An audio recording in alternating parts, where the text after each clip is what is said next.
I can't believe I almost fell for this. I almost totally wrecked my computer. I don't know, maybe my company, but I'll get to that in a second. I was almost scammed, and I'm an agency, and this is a new type of scam. And whenever I find something that is new, confusing, and cybersecurity, I find Joshua Pesky from Roundtable. How's it going?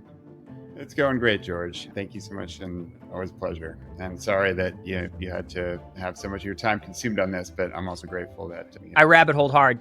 On this one. Let me start from the beginning, though. Look, it's a happy little Thursday at 7:14 a.m. And guess what pops in? We're having a slow Q3. I'm looking in oh, this is weird. Banana Republic reaching out.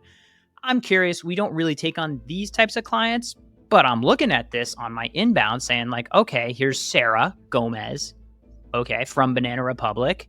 And she's a representative, and she's got this RFP. Look, we get RFPs all the time. I respond, right? And so as we go along through this, these are live snapshots of exactly what happened. I have this little cysts. Can you spot the scam? And so initially, Joshua, you look at this, and what things do you immediately spot? Yeah, sure. I mean, the email address to me is the first kind of hanging on a second. That is not a Banana Republic email address, and that's awfully strange the way they would be routing that. And it's also just a teeny bit of too good to be true, that you just all of a sudden get inbound from a company that large. So those were probably two that popped out to me the most. Brilliant. However, obviously I reply because I'm going to pull this thread. And then I'll say I'm 50-50 at this point. I forwarded this, somebody on the team, I think, just automatically responds to these things. We get it back. Look at this delightful little message. Wonderful. I come from Banana Republic, fashion brand. I've heard of it, managed by the Gap. That story checks out.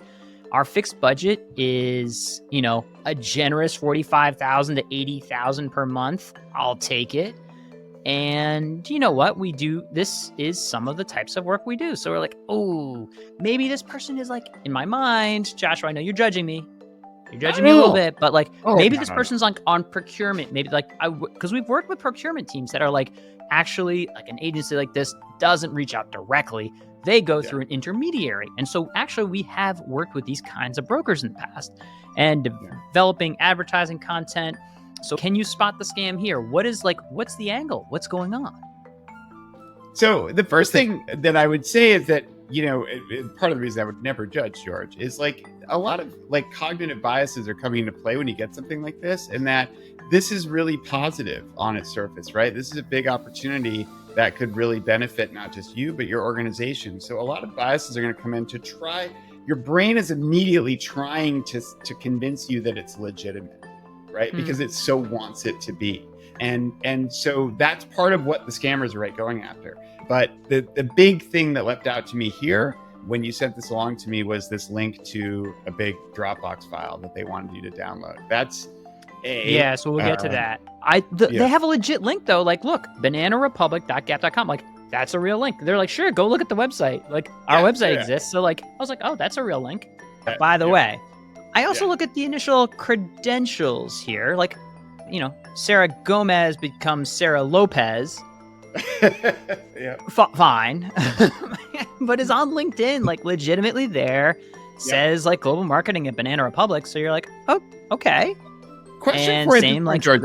I never asked you this. Did you ever check the age of the profile? Not necessarily a dead giveaway, but that's something that I will often do when I'm getting these, is going to the profile and seeing how long has this thing existed as a LinkedIn account.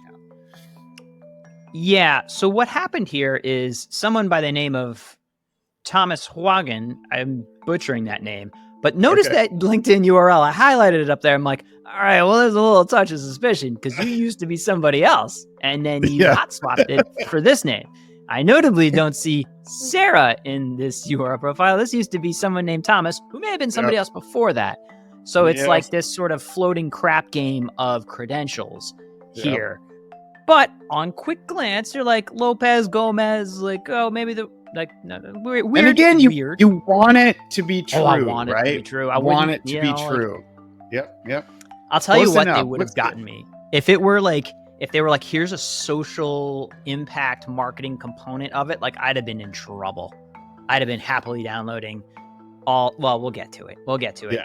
Because to download this to get the RFP, here's where it gets squirrely. All right. So we have it, and like there's normal things in here. There's campaign videos and images, actual assets from Banana Republic. But wait a tick. Well, what's that tasty little .exe we got there? What's that? Yeah, that's could also be an SCR, an LNK, any of a number of other types of files, DMG for Mac users. That's a type of file that's going to run something. Now, it could be worse. The PDFs, I don't know how long we want to get into it here, but there's a range of ways this could go. So one is that there's a Word document or a PDF, and when you try to open it, it's going to route you to a login, Microsoft 365 login, Google login, Adobe login, and that's a kind of referred to as just a credential steal. So they're setting up these proxy sites. It'll look just like an Adobe login. You'll put in your username and password, maybe even your MFA token, and it passes all that through to Adobe. You just log in like you don't experience anything bad happen, but now your credentials are stolen. That's a really common thing that could happen here. These weren't doing that. You sent me this. I checked this out for you. None of them put it. Look, they either created or stole legitimate Banana Republic assets or things that look like them and put them in there.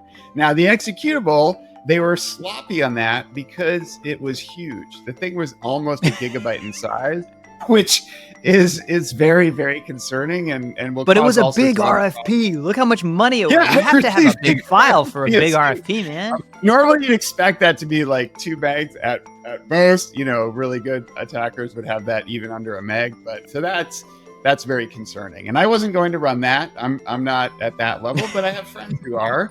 So I send it off to some friends. I think we have that, right? Yeah.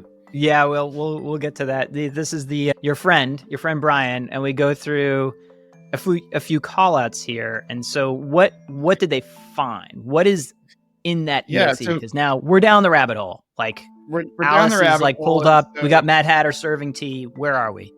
Yeah, and this is the sort of thing that on security teams you do, if you want to see what's in something, whether you're trying to do attribution or figure it out, but sometimes it's a forensic activity. Like if one of your employees had clicked on this and said, yeah, I did run that thing. Well, you might want to know, well, what did that do? So you would come to me and I would have one of my colleagues go figure out what did that thing do to your employee's workstation. So we have some idea.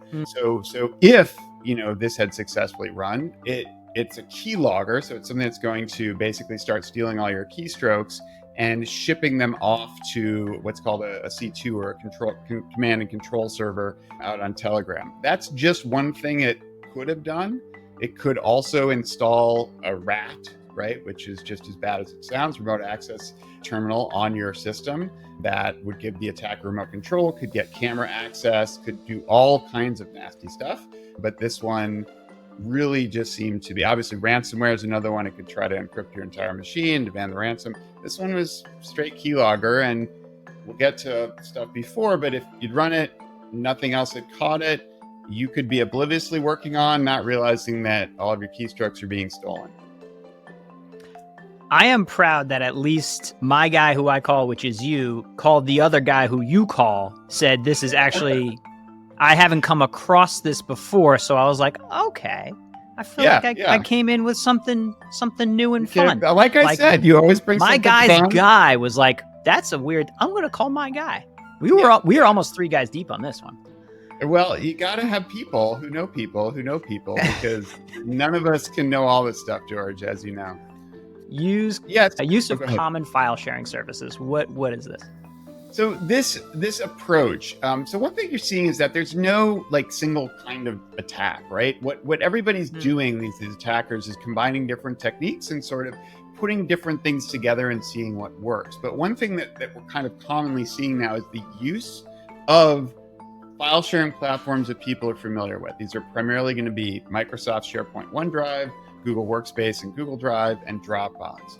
and attackers will send you links to one of these file sharing platforms to get you to basically download from there, because it bypasses the filters. So if they included this malware as an attachment to the email, it is never getting through the filters that are sitting in front of your Gmail, your Microsoft 365. The link, however, it's just a Dropbox link. So it's not a malicious link, right? That anything's going to detect. And now you just go to Dropbox and download something. And typically there's not as much protection in front of that download. Neither you, I don't know if you even tried to download this, George, but I've got 9 gajillion security things running on my system. It didn't complain when I downloaded it, and it didn't complain when I opened it, right? Nothing on my system. So, and that's why the attackers are using these, because they can get lots of stuff in the door, right? It's basically like hiding all the bad stuff inside an Amazon package, right? Mm-hmm. And the Amazon package shows up on your doorstep. You're like, oh, an Amazon package, let me bring that into my house and open it. It just got through your apartment building's front door, through your front door. Now it's inside, and now it has a much better chance of doing some bad stuff. It's a giant Trojan horse, right? There's just a lot more wood in this pony.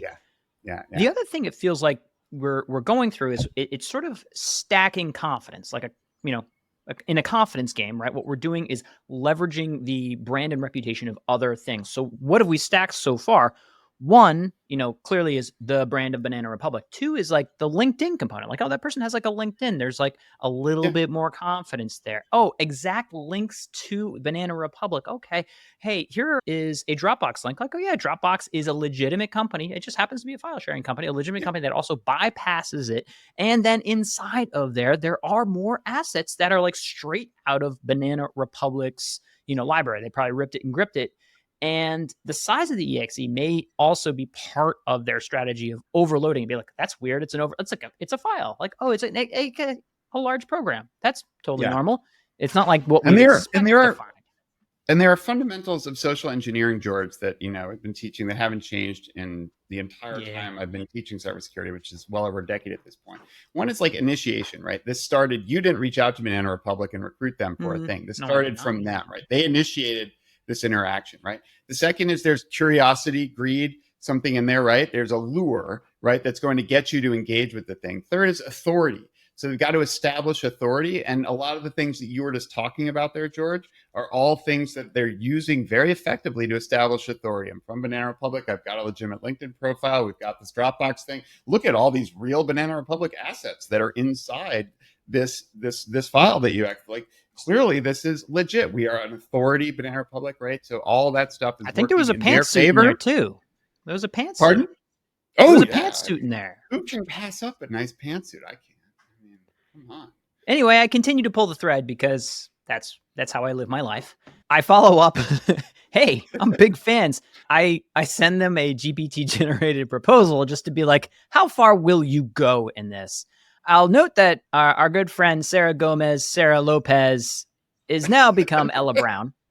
By the way, did either Sarah Lopez or Sarah Gomez agree to come on this? I'd really like to have her here with us, George. Because this isn't fair. She has no chance to give her side of the story. No side of the story. I'll reach out when I post this video, be like, care to comment? Yeah. Anyway, we're now talking to Ella Brown with a Sarah Lopez link to a LinkedIn that is Sarah, whatever. Fine. Yeah. Thank you for response. One quick thing I did that often is very helpful to me that didn't help me in this case, but it's something I often do is I took Sarah Lopez's image, both from the email signature and from her LinkedIn profile, and did reverse image search on that to see where else this shows up. Because a lot of times you will find these are stock photos, or these are things they pulled off of just, websites, models, other things like that. This person definitely looked like a model. It happens less so now because they're just AI generating these images. Yeah. But but a year or two, as recently as a year or two ago, a lot of times you could quickly figure out, wait, this is just a stock photo that this person's using as their profile photo.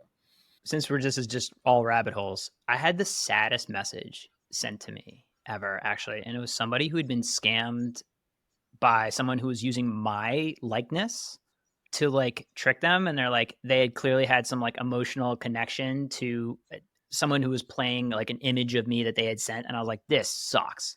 And I was like, that sucks. I'm sorry. But, they just, you can pick out those images and they would show up real people. But we're going to get into later, possibly even more than that. Yeah. Yeah. Anyway, I pull the thread and I message back, and you can tell in here what they're trying to do. Like, reply back to the company is suitable. I have not seen the marketing management budget allocation sheet that you revised.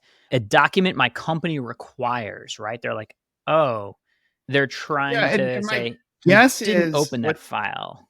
my guess is what's happening behind the scenes here. Like, there's a lot of different scams that could be going on, but I don't think they're as sophisticated as they seemed. Right? It's a very nice little social engineering package they put together, but really, whoever is behind this just wants you to run this executable. That's their only attack plan. They could have lots of others that could work, what we'll talk about, but they're clearly just like, we gotta, like, my instructions are to get this guy to run this thing on his computer so we can, So like, I thought it was gonna go, I was gonna go all the way to another point, but I'll just save it for later. But Ella gets back to me here. They fixed their signature. Now we're properly Ella Brown. We're new. This is the same email thread. I'm going back and forth. Hey, we're understanding that you are having trouble opening the documents we sent. We really want you to open that file. Yeah, well, you just really, if you still encounter errors, please take a screenshot or video of the problem you're experiencing. It'll help us understand the problem better for resolving it. I'm sure they'll be happy to give you tech support to get that thing to work properly, George. I'm sure they would remote onto your machine and help you with that. No, I think Ella Brown would have been happy. I mean, it's the manager of global marketing. That person does tech support. You know it. Yeah, absolutely. But it's nice of them to help. Like, don't put it all on me to download this thing. Seriously, though. So I go back to see if Ella Brown has updated the link to LinkedIn. They burned this one. They're done. They're done with the LinkedIn side of it. And now I start to see other people talking about this scam alert. This guy named Bernard is talking about it. There's other folks that are like posting like, hey, look out for this. Obviously, this is why they have been, burnering and changing it, because people find it and then they post it. So the other side is like, really, like you said, reverse image search. Do a search for the name. Look for the components. If it smells weird, search it somebody else. There's no way you were the first penguin on this, just statistically. Yeah. I took some screenshots. Other people just like these are the types of messages. They're also pushing for the download required need to, send feedback and things like that. Fine. You had a interesting take though on this, combining with HeyGen and OpenAI. Do you want to explain this, and we'll play that clip? Yeah. I've been mucking around with these interactive avatars, and I have a version of me that can actually join a Zoom. So in the video, it'll be hopefully obvious to folks, which is really me and which is fake me, or George, if you record yours. And I was able to just retrain this avatar of me fairly quickly. Great to meet you. I'm here to discuss our exciting marketing partnership opportunity. How can I assist you today? I'd like to know more about what you see as our role in this marketing opportunity. Absolutely. Your role in this marketing opportunity would be crucial. We're looking for a partner to develop tailored advertising content, create content that aligns with local cultural preferences to resonate with new audiences, boost brand visibility, help us attract new customers and elevate our brand presence in targeted markets. 3, promote online sales, execute effective hugsite lunos skirar skilir di furir samstarf, Verrir okar eru hageda of Fjolbreiter, oviteliumad samstarf okar geti light to Mikkels Erringers. If you need anything specific translated or would like further information, please let me know. I'm here to on this scam and have it try to convince anyone who talks to it to, agree to open these files and run them on their computer, and that this is a completely legitimate offer from Banana Republic, and I'm a representative from Banana Republic. And this is already possible to do, right? It would be absolutely possible for an attacker to create an avatar that looked like Sarah Lopez, Sarah Gomez, Ella Brown, any of these folks, and say, hey, let's pop in a Zoom. And George would be talking to them, and it would be pretty persuasive. We're not like 100, I think your average person like George or myself would probably figure it out pretty quickly, but it's getting better really fast. And I did one of these, showed it to my mom. She literally couldn't guess which one was me and which one was the AI avatar. And that's like in 30 seconds. So they're getting pretty persuasive. And it took me all of 2 minutes to retrain my avatar to perform this job of trying to Yeah. convince George that this was a legitimate deal. And you can watch that conversation. Yeah, we'll link to that clearly. And this is like, again, this is V1. This is the dumbest version of this that we will ever have. And I'll be honest, like if you trained it the right way with the right priming and prompting, be like, hey, be brief, be kind, be urgent, and here's your objective. And then you end the conversation early. Hey, I'm so sorry. We have to go. Take a look at that email. I'm going to follow up with you. So, right, if the first thing was a meeting and then the follow up with a link and a download, like you're just sort of stacking that confidence, and all of I this think can be even further, George, programmed. right? I mean, if I've trained it with the files that I want you to open, and the AI can drop the link, right, or the attacker themselves, if they're monitoring the conversation, right, can drop the link in the chat, and then the bot, right, the trained avatar has the instruction of trying to get you to run or open that file. That could all happen in that Zoom with an AI avatar of me that's objective function is to get you to open that file and to talk you, persuade and all that, and even provide the tech support to do it and the link to do it, have it all happen in that Zoom conversation. Well, yeah. And I thought actually when I was, following up, I thought they were going to, let the con go long and say, actually, you won the bid, right? You did it. Here's our contract. Please sign it. And like whatever legally they send it back and forth. Like, oh my gosh, here we go. But there's going to be a little rider in there where actually we need to connect our bank account to make sure that we can run ads on our behalf, and also our vetting and verification. We actually need a security deposit for all of our vendors before we operate as part of this. It's just a 10K up front. As you can see in our payment schedule, we'll get back to you. Oh yeah, sure. Hey, we've already pre-processed a quick payment, an initial kickoff of 1,000, but please make that thing. And it'll be like, all right, well, like I guess we're moving forward. And there's, at scale, that's a way to do referred that. to. It's a variation on what's called an advance fee scam, right? Which is there's 9 million variations of that.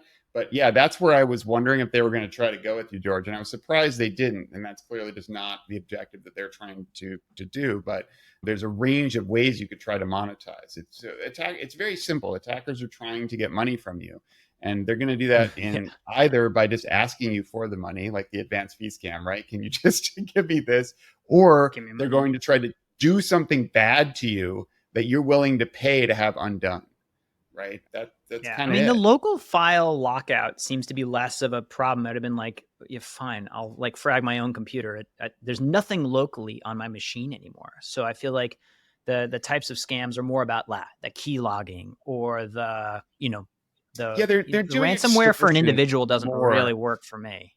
Yeah, the ransomware is much less of a threat, especially if you're a cloud-based organization. I mean, it still exists, but the extortion is still a pretty big deal. And so that's when it's like we've got all of Whole Whale's client information that we did get while we compromised this account. And we're going to just publish this all and really damage your reputation and cause you to have to send out 1,000, breach notification notices unless you pay us this amount. We've ripped all of your email, right? Like we have the credentials to your Gmail or email server, or you have that locally. Like a lot of people will locally run their Outlook and have their entire email history. Like, heck, email histories are not good. Ask anyone at TikTok right now how happy they are that all of their email history has been revealed. They're less than thrilled. So what if you fell for it? I think we went through that. Like, worst case, you talk about this. We're talking about that keystroke logging and then the various paths that lead to, right? Yeah, and if you don't have, so there's a lot of different ways these exploits will try to work, and so it's possible if your machine is patched, that the malware is designed to exploit some vulnerability that you don't have. You just get lucky, and that's good for you on patching.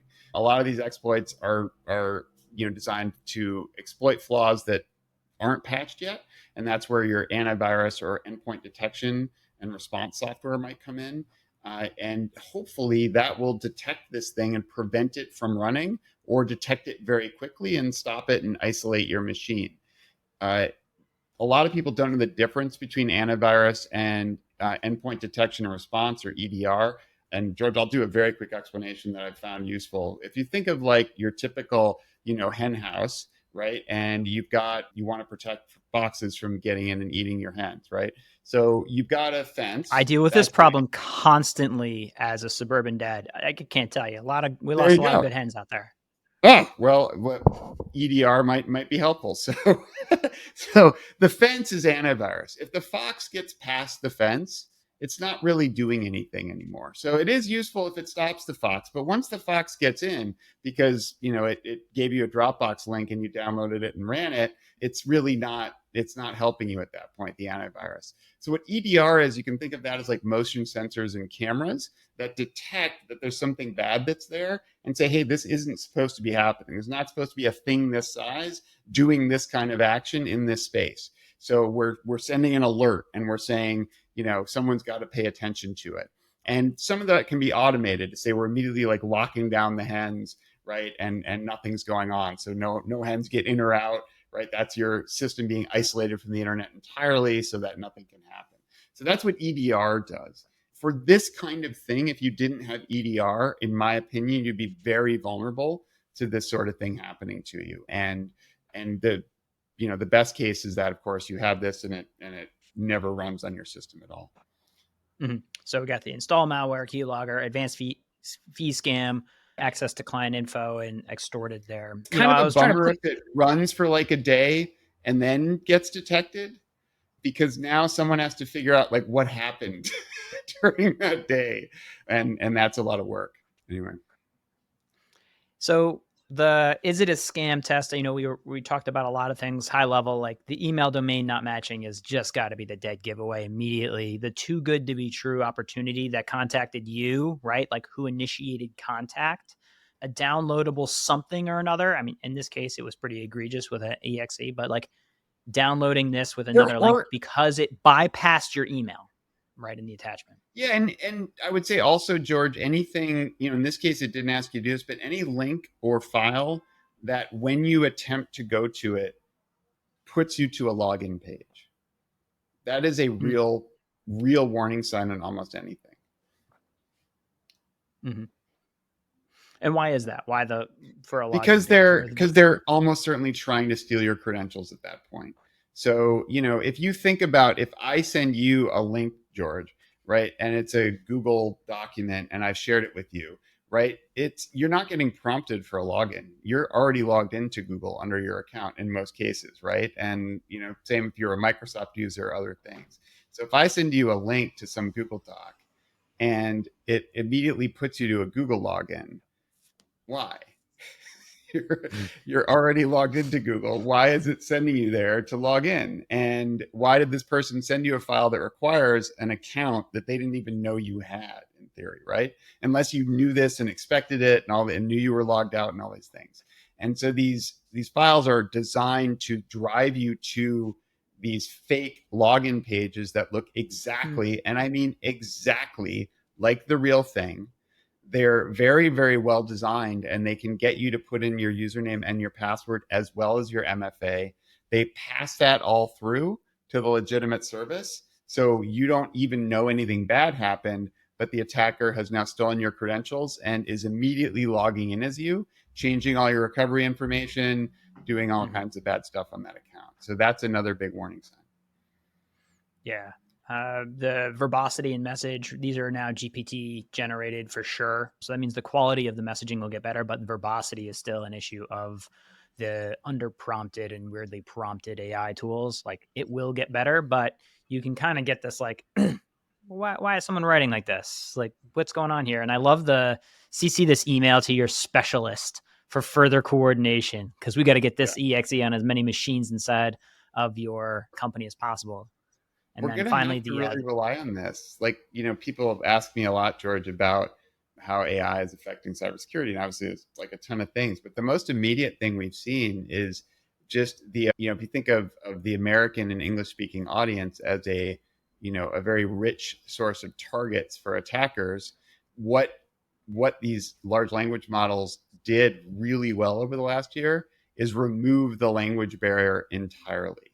So if someone somewhere in the world wants to scam me in English, they don't need to speak a word of English to do that. They can do that quite easily. My little AI avatar will just switch to speaking any of 25 languages based on what the speaker is speaking to him.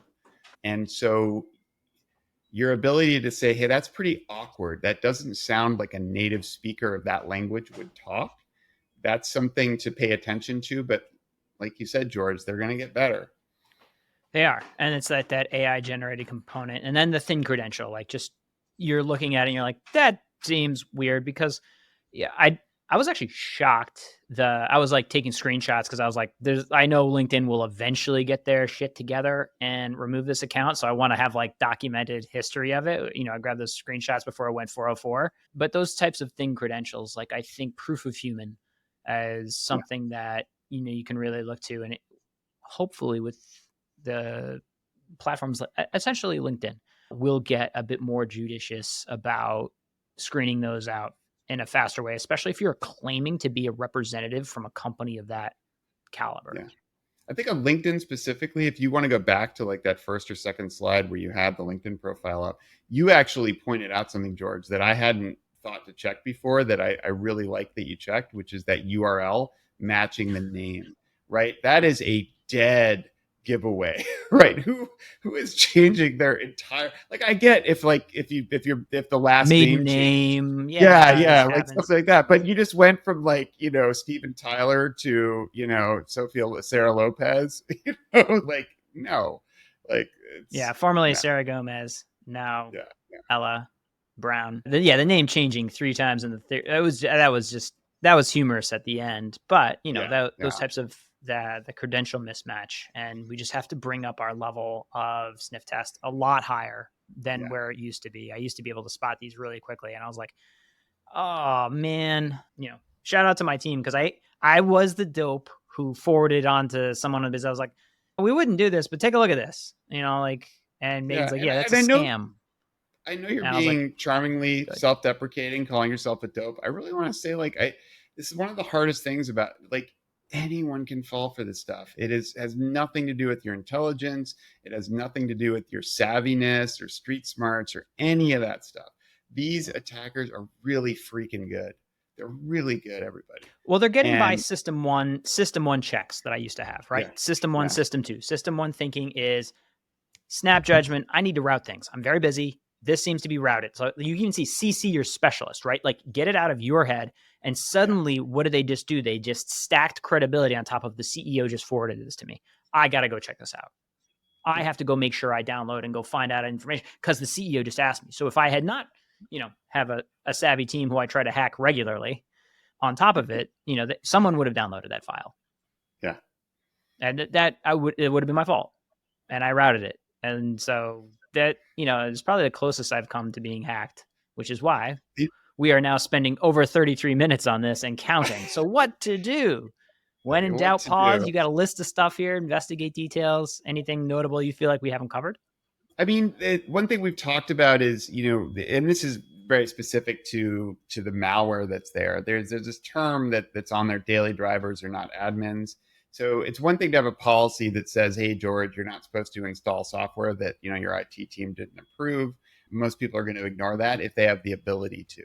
So a daily driver is just a term that we tech people use for the account you're logged in and working on all day.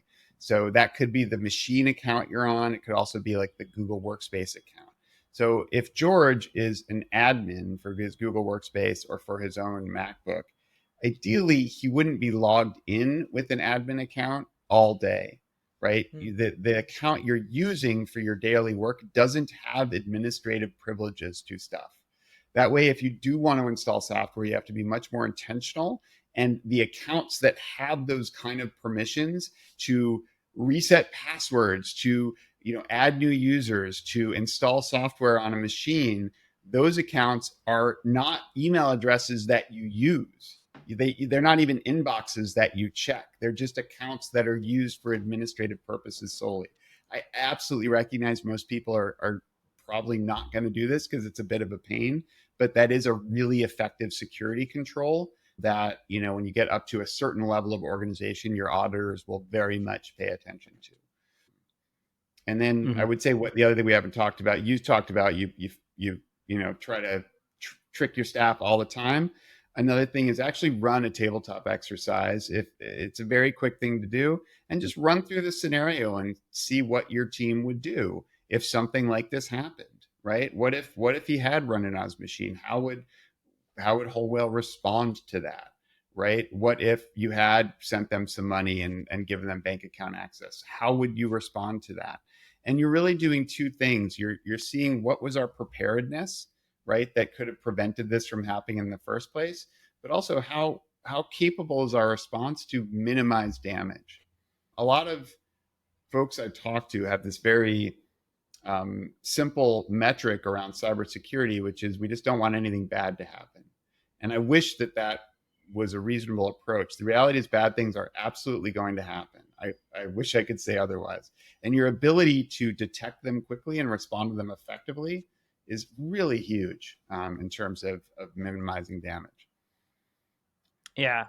Seems like time is a multiplier in terms of damage. A lot of it is upfront, but consistent over time. Key logging takes time to really manifest. So those types of Yeah, check the difference between catching that in a day and not catching it for 2 months, right? Until 4 of your customers, you send invoices to them and they're like, we paid you already. And you're like, no, you haven't. You haven't paid us for 4 months. And they're like, yeah, we've been paying you every month for the last 4 months. And you're like, what? And only to find out the attacker had been in your account, had set up rules, hiding the emails from all of those clients, sent them revised invoices to the attacker's bank accounts. Your customers have been paying those invoices based on a legitimate email that came from you because it was in your account. And, that's what it looks like if you don't detect that keylogger for 2 months. Oh, God. Yeah. Sorry.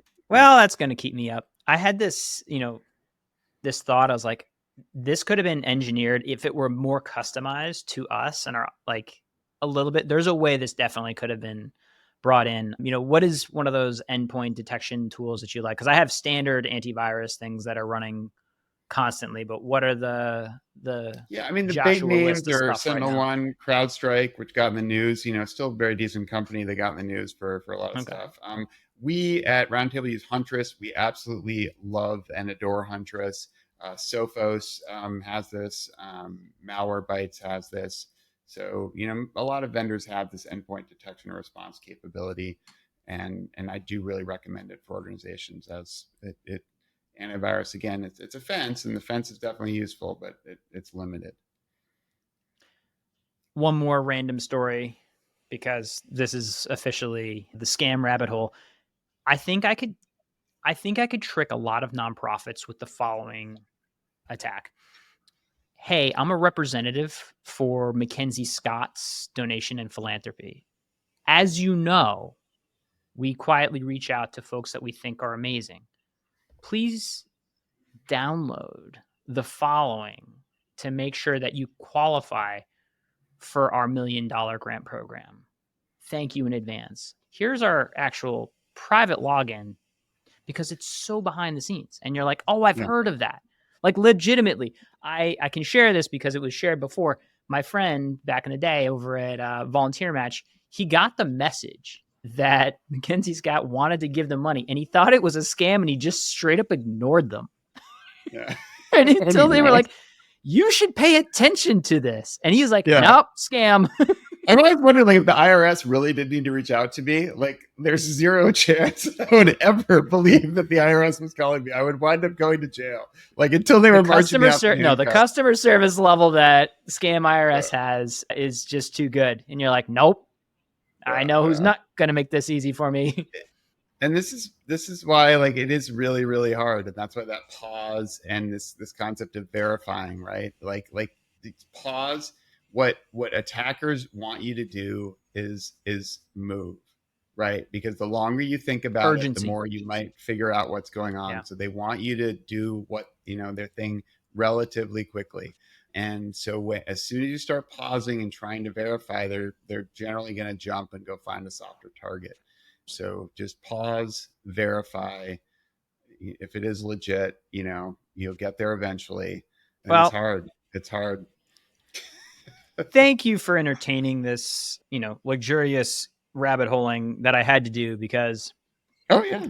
It seemed important. We also care quite a bit about the nonprofit consulting industry. We support and help run nonprofit.ist, a network of amazing nonprofit professionals. And what also concerned me, because we're going to be releasing this to everyone in the network and making sure they have special access to things that can help them, is the fact that you could just run down that list and just send out so many of these, hey, I have this RFP type messaging, because that's what we designed the system. We do send RFPs and a lot of deal flow into the system. And I was like, this is such a honeypot. You know as well as I do, George, it's about to get a lot worse, because once the agentic stuff, starts coming on and these things can self-improve, right? We just give it an objective function to try to get people to do these things and just keep changing your tactics based on what's working, right? They'll land on that, and an AI agent's going to land on that Mackenzie Scott tactic, right? Just by iteration. And we're going to I unfortunately spoke it into the universe, but that's why the people that have listened this far are going to share it with everyone on the team and be like, hey, pay attention, please. All right. I'll let you go. Thank you so much for taking the time to go through this. Be proud. You brought something that was very interesting to me. It was a rabbit hole I was happy to dive down with you. It was like, oh, that is really fun, especially the Dropbox file. I was like, once I started seeing those little Banana Republic videos, I'm like, wow, they really put some work into this. This is great. Tried. And then my colleague also was happy to dive into the rabbit hole. This SOC analyst, just was like, yeah, sure, I'll go analyze this malware for you, Josh, and that's really interesting. So good job, George. Yeah. Bring us more fun stuff. I'm here to entertain. All right. Take care. All right. Thanks, George.